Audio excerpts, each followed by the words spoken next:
Could Denisovan-Neanderthal humans have reached the Americas long before modern humans ever set foot there?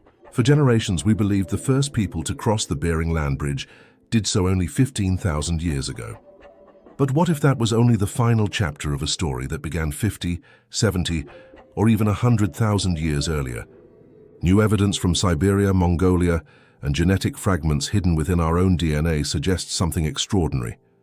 These were not modern humans as we know them, but hybrids, part Denisovan, part Neanderthal, part Homo sapiens, forged in the harshest climates of the Ice Age. They were born of survival, shaped by fire and frost, carrying within them the strength of 3 lineages and the curiosity to cross into unknown lands. Long before history began, they may have walked across the frozen corridors of Beringia, following mammoths into a world no human had yet seen. Their legacy, faint but undeniable, lingers in our genes and our myths. If this is true, then the story of who first called the Americas home must be rewritten, not as a tale of one people but of many, intertwined across deep time. They were born in the shadows of giants, forged by ice, hunger, and time itself. A people neither fully modern nor entirely ancient, but something in between, a living bridge of blood and memory. 50,000 years ago, before language carried stories and before gods had names, there moved across the frozen steppes of Siberia a kind of human that blurred every boundary we now draw between species. They were hybrids, children of unions both forbidden and fateful, part Denisovan, part Neanderthal, part Homo sapiens. From their Denisovan ancestors, they inherited lungs built for thin air, the power to breathe where others gasped, and bodies sculpted by the cold. From the Neanderthals, they carried brute strength and bones dense as stone, made to withstand a world of ice and wind. And from us, from the first true Homo sapiens, they inherited imagination, adaptability, and the restless need to wander toward the unknown. They did not belong to one tribe or lineage. They were born of the mingling of all. In the vast empty tundras where mammoths roamed and wolves sang beneath green auroras, they hunted, loved, and died, shadows moving through a world that scarcely knew them. The mountains of the Altai were their cradle, the caves of Denisova their cathedral, where the firelight once flickered across faces carrying the DNA of 3 species. In those caves, tens of thousands of years later, scientists would uncover the fragments of their bones, decode their blood, and realize these forgotten people had rewritten human history. They were not accidents of evolution, they were experiments in survival, living proof that nature's greatest adaptation is not strength or intelligence, but union. As ice tightened its grip over Eurasia, and new waves of Homo sapiens flooded north with sharper minds and larger tribes, these hybrids were pushed to the edges of the world.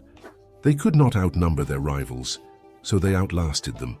They drifted east, through forests and across rivers, following herds of bison and mammoth, into lands no one had named.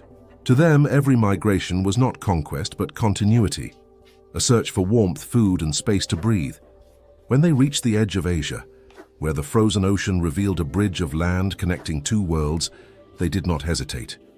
Beringia stretched before them, a tundra of wind and snow spanning over 1,000 miles, alive with the ghosts of mammoths and the hum of survival. The sea had retreated, the ice had parted, and the earth had opened a path from Siberia to Alaska. They crossed it slowly, generation by generation, leaving behind the only world they knew, stepping into the unknown not as explorers, but as exiles. Some would never return. Those who did not perish found new hunting grounds, new rivers, and a silence so vast it swallowed their voices. And yet through that silence their legacy endured. In their blood flowed genes that modern scientists still carry traces of, Denisovan DNA that helps Tibetans breathe at high altitudes, Neanderthal sequences that shape our immune systems, and echoes of their hybrid vigor within the genomes of Native American peoples today. Their footprints may be gone, buried beneath layers of time and frost, but the molecules of their existence still hum in us, telling a story older than civilization itself. Across Beringia they came, following the migration of animals, the turn of seasons and the pull of instinct. For them, the Americas were not a dream. They were simply the next horizon. The frozen land bridge, rich with life during rare warm periods, offered refuge when much of Eurasia froze solid. Here in this vast no-man's land, they lingered for centuries, hunting mammoth and horse, carving tools of bone and flint, and raising children beneath skies that glowed with perpetual twilight. Then, as the ice withdrew and the bridge slowly sank beneath rising seas, some of them moved southward into Alaska, then farther still into lands untouched by any human footstep. They were not alone forever. Thousands of years later, newer waves of Homo sapiens would follow, bearing sharper tools and stronger tongues, and they would call this migration their own. But long before Clovis points pierced the hides of American bison, long before campfires flickered across the Great Plains, the hybrids had come first. Evidence whispers from their bones. The 34,000-year-old woman found in Mongolia, whose DNA carried both East and West Eurasian ancestry and a signature of Denisovan blood. Her genome tells of mixing and movement, of lineages converging and separating across time. It speaks of a people already wandering toward the edge of the world. From these ancient unions came the ancestors of East Asians, Siberians, and ultimately the first Americans. Even today, the genetic code of certain Amazonian tribes, like the Surui and Caritiana, contains echoes of an Australasian connection, a signal so ancient it could only have come from those early hybrid wanderers who reached the New World tens of thousands of years before recorded history began. And yet they vanished, not all at once, but slowly, absorbed, replaced, remembered only in whispers and bones. Perhaps some survived in isolation, hidden in remote valleys of the Andes or the cold coasts of Patagonia. Early explorers spoke of giants there, men twice normal height with voices deep as thunder, their frames too large for myth alone. Were they the last of the hybrids, the forgotten sons of Denisovans and Neanderthals, who had crossed the world and lingered at its edge? No one can say. But in the stories of the Patagonians, in the tall skeletons unearthed by archaeologists, in the deep genes of the living, their shadow remains. These were not conquerors, nor were they savages. They were the first to choose distance over dominance, silence over submission, freedom over fear. When the rest of humanity fought for land, they sought only space. When others settled, they wandered. They built no cities, carved no monuments, left behind no temples. But they gave us something far greater, the proof that humanity was never a single story, never a straight line, but a tapestry of crossings and collisions, a song sung in many tongues. Their journey from the caves of Denisova to the shores of the Americas was not just a migration. It was the first act of exploration, the first dream of a frontier. They stood where the ice met the sea, looked across the void and walked into legend. And though their names are lost, their blood is not. It runs through us still, whispering of a time when being human meant to wander between worlds, neither belonging to the past nor the future, but carrying both within the same fragile, burning heart. They came from the frozen lungs of the world, from the wind-carved valleys and bitter steppes of Ice Age Asia, where the sun was pale and the nights were endless, where existence itself was a contest between hunger and endurance. They were not of one species, nor bound by a single ancestry. They were the fusion of three human worlds, Denisovan, Neanderthal and Homo sapiens, bound together by chance, by proximity, and by need. In their bones was the power of the Neanderthal, in their lungs the high-altitude breath of the Denisovan, and in their minds the restless fire of Homo sapiens. From this improbable mixture was born a people both ancient and new, beings whose very blood carried the genetic memory of the Earth's long struggle to create intelligence that could survive the cold. They had no borders, no kingdoms, no names etched in stone. Their history was written in the ice, in footprints that stretched across continents, in ashes scattered where fires once burned in the darkness. For generations they followed the herds through the frozen grasslands of Siberia, chasing mammoths and reindeer beneath auroras that painted the night sky in green and silver. They hunted with spears carved from bone and flint, wore hides stitched with sinew, and carried the knowledge of 100 ancestors in their hands. When the wind howled, they spoke to it. When the snow fell, they read the world through tracks and shadows. Each child born among them was a miracle of adaptation, lungs strong from thin air, bones heavy with endurance, eyes shaped to the glare of the frozen sun. They were not wanderers by choice, but by destiny. As climates shifted and glaciers grew, their homelands turned to desolation, pushing them ever eastward toward a land that promised more game, more warmth, more life. And then, as if the planet itself conspired with them, the seas receded, revealing a vast land bridge of tundra and grass stretching from Asia to the unknown reaches of the Americas. To later generations, this would be called Beringia, but to them it was simply another horizon, another test. The crossing was no single moment, no heroic march, but the slow pulse of centuries, families moving, dying, and being born again along the frozen corridor that connected worlds. Firelight flickered in their encampments, casting long shadows on hides stretched to dry in the wind.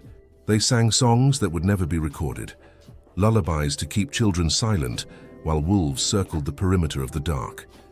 They carried the memory of their hybrid ancestors, the Denisovan father who had taught breath to his descendants, the Neanderthal mother whose muscles had endured 1,000 winters, and the human dreamer who had looked at the horizon and refused to stay still. Step by step they moved across the bridge of the world, into lands where no human foot had ever pressed. The tundra gave way to valleys rich with game, to rivers that shone like glass, to forests that whispered with new life. The wind still carried snow, but the earth felt different beneath their feet, as if welcoming them home. And so the hybrid people, neither entirely ancient nor entirely modern, became the first to set eyes on the unclaimed continents of the Americas. Their journey was one of quiet persistence, their legacy unspoken yet indelible. They did not build cities or temples, but they built continuity. They carried with them the code of survival, etched not in symbols but in the spirals of DNA. In time, the seas rose again and swallowed Beringia, cutting them off forever from the lands of their birth, sealing their descendants in the New World and preserving their story in the genomes of those who would one day call it home. Thousands of years later, scientists would find their signatures, Denisovan sequences hidden in the DNA of Native Americans, echoes of an ancient union that had crossed both time and geography. The evidence whispered of multiple mixtures, of genes passed hand to hand across millennia, from the caves of Siberia to the jungles of the Amazon. Even in myth, their memory endured. Stories of tall, strong beings, of giants and spirits that came from the ice, of people with voices deep as thunder who vanished into the southern mountains. The giants of Patagonia, the long-faced hunters of Brazil, the shadow people of the north, perhaps all were distant reflections of these hybrids, remembered dimly by those who came after. Their tools have turned to dust, their bones scattered or buried beneath layers of time, yet their essence remains alive in every high-altitude breath, in every adaptation that shields us from cold and thin air. They were evolution's bridge, the threshold between species, between eras, between worlds, and through them, humanity's reach extended across the final frontier of prehistory. They carried no flag, no language of empire, no knowledge that their crossing would one day define the limits of human possibility. They were merely following the rhythm of survival, the same rhythm that had guided their ancestors through storm and famine. And yet by walking across the frozen spine of Beringia, they unknowingly changed the destiny of humankind. When they reached the edges of the Americas, the ice receded before them, and the land opened into vast silence. They became the first settlers of continents no one had yet imagined. Their children hunted mammoths in what would become Alaska, fished in the rivers of Canada, and drifted southward across millennia into the forests and deserts of the New World. In every place they went, they left traces, not monuments of stone, but the unbroken thread of life itself. Modern humans would later follow wave after wave, never knowing that others had come before, that a quieter, older lineage had already walked the same ground. And though time buried their memory, their story remains written in the blood of the living, in the code of our survival, in the unspoken link between species long vanished and the humans who now look back upon them. They were the first explorers, the first exiles, the first Americans, the forgotten bridge between what was and what would be, whose steps upon the frozen earth marked not an end, but a beginning.